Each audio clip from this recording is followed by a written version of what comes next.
同学们，除了关心高血糖、关心高血压、关心高血脂之外，我们平时有多少人在关心我们肾脏的健康的？中国成年人有慢性肾脏病的人呢，已经超过1亿人了，这是一个非常非常惊人的数字啊！慢性肾脏病是一个慢性发展性疾病，我自己本身就是一个常年的慢性肾脏病的患者。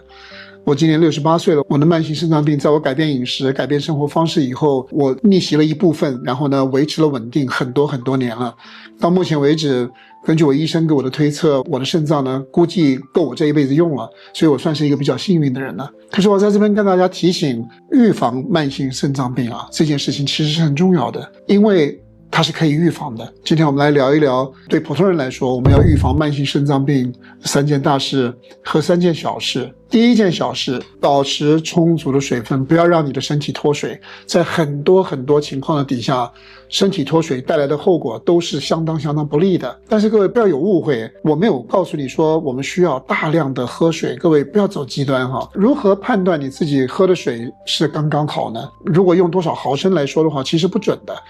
流汗流得多，比较潮湿的地方，比较干燥的地方，我们需要补充水分的量都不一样多。所以比较客观判断的方式，还是我认为呢，大家检查自己尿液的颜色，尿液的颜色是浅淡的黄色，就是刚刚好。如果你的尿液颜色稍微偏黄了，你要怀疑你自己水喝的不够。如果说你的尿液一直都跟清水一样，一点颜色都没有，你要怀疑你自己是不是喝多了。不要等到口渴了才去喝水，养成习惯，时不时的就喝一点水，上厕所的时候观察一下自己尿液的颜色，如此就够了。这是一件很小的事，我们在日常生活当中可以养成习惯去做的。第二件事情是很重要的，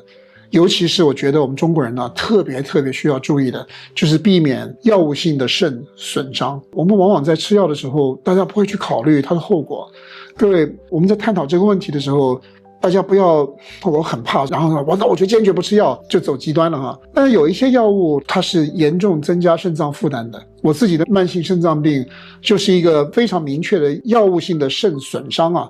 因为我从小就有关节炎，不懂这个后果，大量吃止痛药，然后后来加上肥胖，加上高血压，让我的肾脏更加的受到了损伤。这个药物性的肾损伤这件事情是真实的，所以你们在吃药的时候，你需要跟医生讨论这个药物对你的肾脏带来的影响是什么，有顾虑还是没有顾虑，你应该注意些什么。我们不要去追求极端了，一听说有药物肾损伤这个名词，你就认为所有的药物都会损伤肾，不是的哈。我们对这个事情的专业知识是不够的，记住多一个心眼，请教你的医生，这样就对了。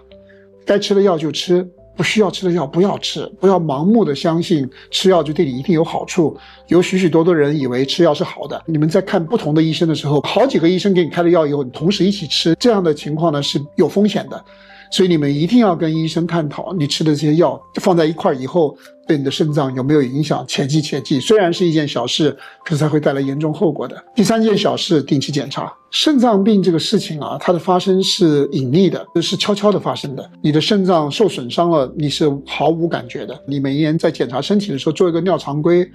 看看你的尿蛋白的数值正常还是不正常。尿蛋白是一个很早期的指标，我们尿液里面应该是没有蛋白质的，但是呢经常出现，或者是它超过一定的数值了，就说明我们的肾脏有损伤。因为如果你从来都不体检，你有可能10年20年以后一去体检的时候，发现你的数值已经超标很多了。肾脏病到了比较晚的时候是真正非常难管理的。所以这3件小事各位不要小看它们了，他们对我们预防我们的肾脏病啊，它是有重大贡献的。那3件大事有哪些呢？第一件大事听起来似乎是老生常谈，但是呢绝对必要，控制血糖和控制胰岛素的水平，少吃精加工的碳水化合物，避免高胰岛素的环境，代谢健康。